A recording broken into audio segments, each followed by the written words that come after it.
નમસ્કાર દોસ્તો, વિડીયોમાં ફરી એક વખત તમારું સ્વાગત કરું છું।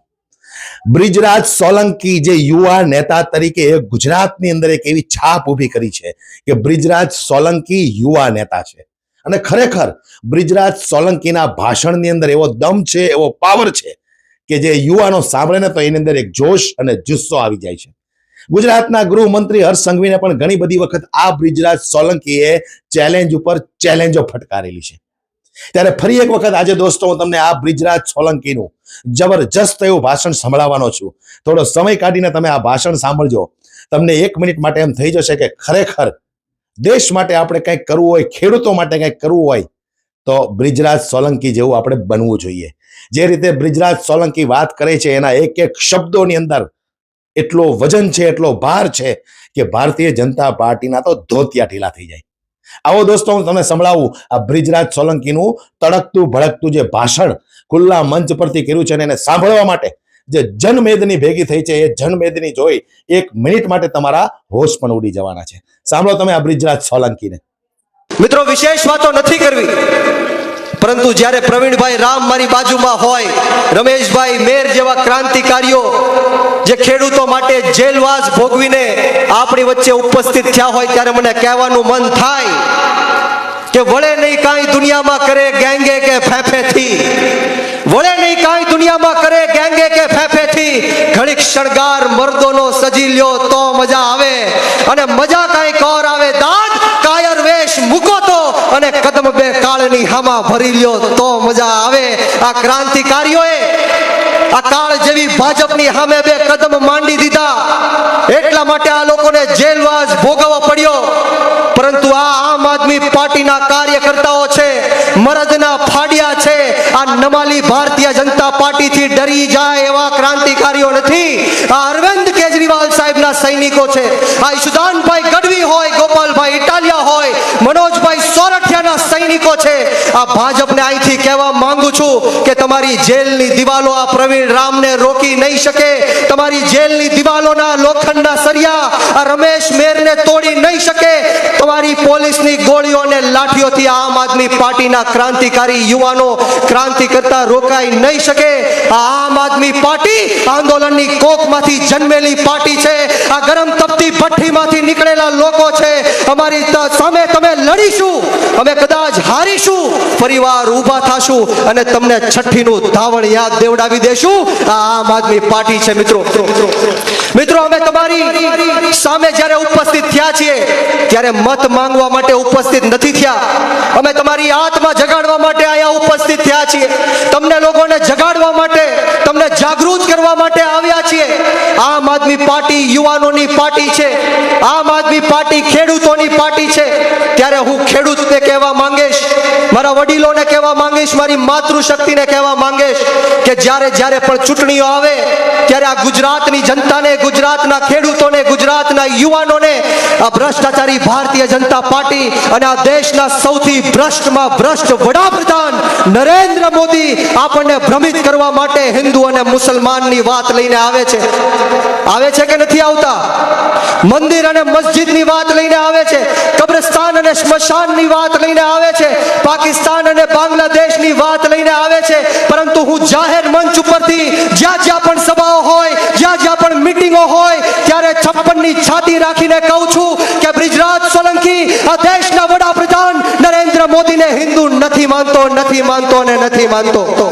આ દેશના વડાપ્રધાન નરેન્દ્ર મોદીને હિન્દુ બ્રિજરાજ સોલંકી ત્યારે માનશે જ્યારે આ દેશની અંદરથી આપણી ગૌ માતાની હત્યાઓ બંધ થશે। મિત્રો, આ દેશની અંદર દરરોજ 50,000 કરતા પણ વધારે આપણી ગૌ માતાની હત્યા કરવાનું કામ થાય છે, અને દુઃખ સાથે કહેવું પડે કે આ પાપી ભ્રષ્ટાચારી ભારતીય જનતા પાર્ટી અને ભ્રષ્ટમાં ભ્રષ્ટ નરેન્દ્ર મોદી એક એલેના નામની કંપની છે જે આપણી ગૌ માતાની હત્યાઓ કરે અને એનું માંસ બીજા દેશોમાં વેચે, એની પાસેથી 550 કરોડ રૂપિયાનું ચૂંટણી ફંડ લેવાનું કામ કર્યું છે। કયો મને આને હિન્દુ કહેવાય કે ન કહેવાય? આને મત અપાય કે ન અપાય? ત્યારે આપ સૌને જાગૃત કરવા આવ્યા છીએ કે નાત જાત ભેદભાવ ભાષા ધર્મ જ્ઞાતિ જાતિ બધું જ ભૂલીને આપણે એક થવાનું છે. જે રીતના દિલ્હીમાં અને પંજાબમાં અરવિંદ કેજરીવાલ સાહેબે અને આમ આદમી પાર્ટીએ કામ કર્યા છે એનો લાભ ગુજરાતની જનતાને પણ અપાવવાનો છે. મિત્રો, દરેક સમાજ જ્ઞાતિ અને ધર્મના લોકો આ ભ્રષ્ટાચારી ભારતીય જનતા પાર્ટીથી ત્રાહિમામ પુકારી ચૂક્યા છે. કયા સમાજની વાત કરું હું પાટીદાર સમાજની વાત કરું કે અમરેલી જિલ્લાની અંદર પાયલબેન ગોટી નામની એક અપરિણિત મહિલાને ઘરમાં ઘૂસીને રાતના 12 વાગે આ ભાજપના ઈશારે પોલીસે વરઘોડો કાઢવાનું કામ કર્યું, એને પોલીસ સ્ટેશન લઈ જઈને પટ્ટા મારવાનું કામ કર્યું. આ અન્યાય પાટીદાર સમાજની દીકરી સાથે થયો છે. કોળી સમાજની વાત કરું તો જસદણ વિછિયાની અંદર કોળી સમાજના 92 નિર્દોષ લોકો ઉપર 307 જેવી ગંભીર કલમો લગાડી એને માર્યો, જેલમાં નાખવાનું કામ કર્યું. કયા સમાજની વાત કરું? દલિત સમાજની વાત કરું, માલધારી સમાજની વાત કરું, ક્ષત્રિય સમાજની વાત કરું, તમામે તમામ સમાજ જ્ઞાતિ અને ધર્મના લોકો સાથે આ લોકોએ અન્યાય કર્યો છે. ત્યારે આવનારી જે જિલ્લા પંચાયત અને તાલુકા પંચાયતની ચૂંટણીઓ આવે છે ત્યારે આ લોકોને છઠ્ઠીનું તાવણ યાદ દેવડાવવાનું કામ ચોટીલાની જનતાએ કરવાનું છે. મિત્રો, અને જે લોકોએ પણ આમ આદમી પાર્ટી સાથે ગદ્દારી કરી છે એને પણ જડમૂળમાંથી ઉખાડવાનું કામ તમારા શિરે આવ્યું છે. મિત્રો, ત્યારે આપ સૌને એટલી જ વાત કરીશ કે અહીંયા બહોળી સંખ્યામાં મારા યુવાનો બેઠા છે અને હર હંમેશ હું યુવાનોને કહું છું કે બ્રિજરાજ સોલંકી માત્ર એક 30 વર્ષનો યુવાન છે અને આમ આદમી પાર્ટીએ ખૂબ જ મોટી જવાબદારી આમ આદમી પાર્ટીમાં આપી છે. ત્યારે સમગ્ર ગુજરાતની અંદર 50 લાખ કરતા પણ વધારે શિક્ષિત યુવાનો બેરોજગાર ફરી રહ્યા છે. દરેક કલાકે 2 યુવાનો આત્મહત્યા કરી રહ્યા છે. ત્યારે યુવાનો, આપણી ગુજરાતની રાજનીતિથી દૂર ન ભાગો.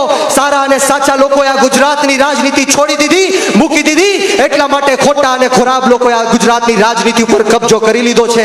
આ ગુજરાતની રાજનીતિમાં તમારી અને મારી જેવા યુવાનોએ આવવું પડશે, ખેડૂતોએ આવવું પડશે, મહિલાઓએ આવવું પડશે અને એવા લોકોએ પણ આવવું પડશે જે નાના, દબાયેલા, કચડાયેલા, પછાત, ગરીબ, અશિક્ષિત અને વ્યસનોથી ઘેરાયેલા તમામ સમાજ જ્ઞાતિ અને ધર્મના લોકોનો અવાજ રોડ રસ્તાથી લઈને વિધાનસભા સુધી પહોંચાડી શકે.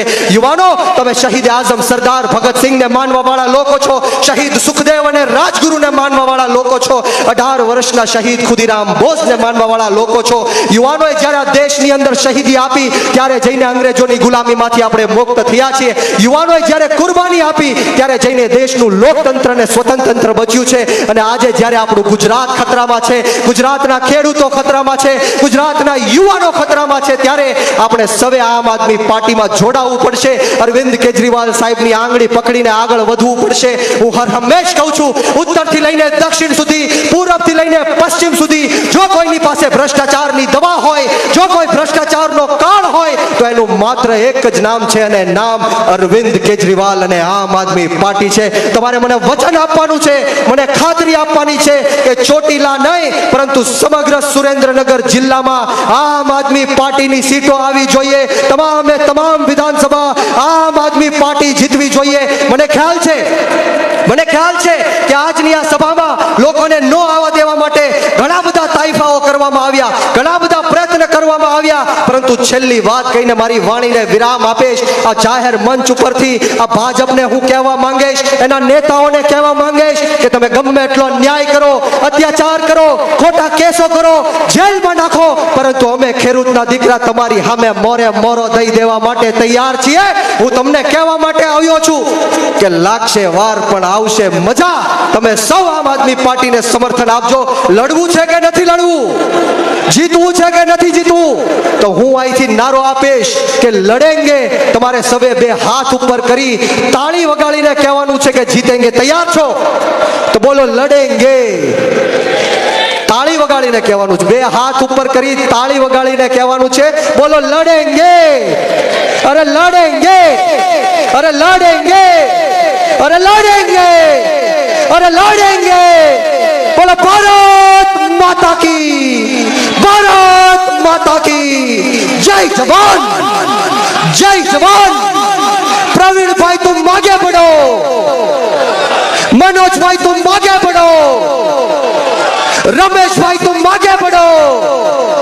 खूब खूब आभार. આપ સૌએ જે મને શાંતિથી સાંભળ્યો, આ મને તક આપી તે બદલ તમામ આયોજક મિત્રોનો આ તકે હું ખૂબ ખૂબ આભાર વ્યક્ત કરું છું. અને આવો સાથ સહકાર અને પ્રેમ હર હંમેશ મળતો રહે એવી માતાજીના ચરણોમાં પ્રાર્થના સાથે આપ સૌને બ્રિજરાજ સોલંકીના જય જવાન જય કિસાન ભારત માતા કી જય. જય જય જય જય.